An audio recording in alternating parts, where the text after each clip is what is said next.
You probably don't recognize his name, but Mike Lazaridis has had a defining impact on your life. From an early age, it was clear that Mike was something of an electronics wizard.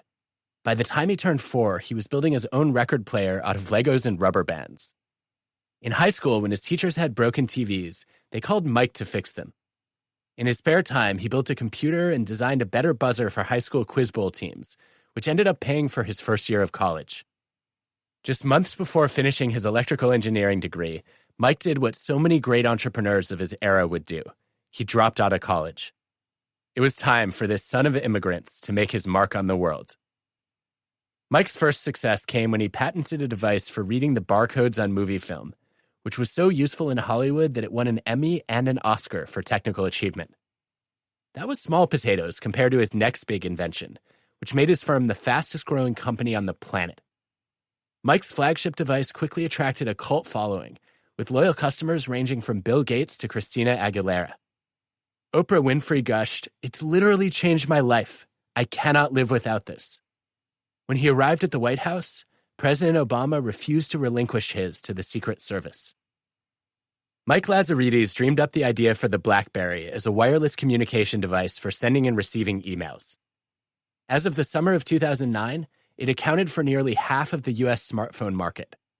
By 2014, its market share had plummeted to less than 1%.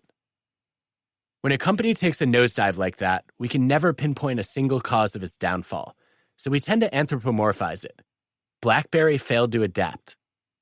Yet, adapting to a changing environment isn't something a company does.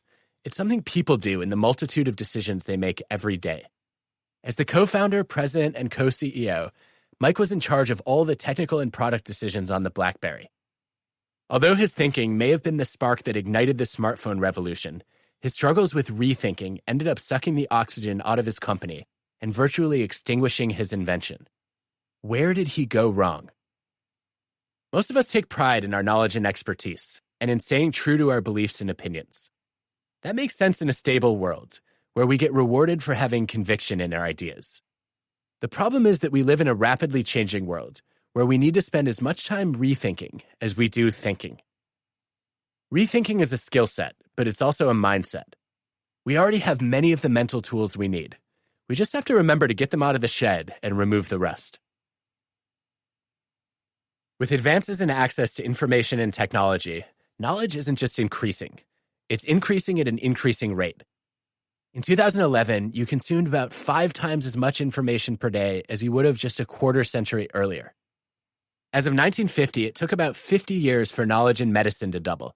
By 1980, medical knowledge was doubling every 7 years, and by 2010, it was doubling in half that time.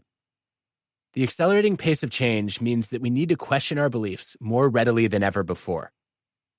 This is not an easy task. As we sit with our beliefs, they tend to become more extreme and more entrenched. I mean, I'm still struggling to accept that Pluto may not be a planet. In education, after revelations in history and revolutions in science, it often takes years for a curriculum to be updated and textbooks to be revised. Researchers have recently discovered that we need to rethink widely accepted assumptions about subjects such as Cleopatra's roots. Her father was Greek, not Egyptian, and her mother's identity is unknown. The appearance of dinosaurs. Paleontologists now think some tyrannosaurs had colorful feathers on their backs. And what's required for sight.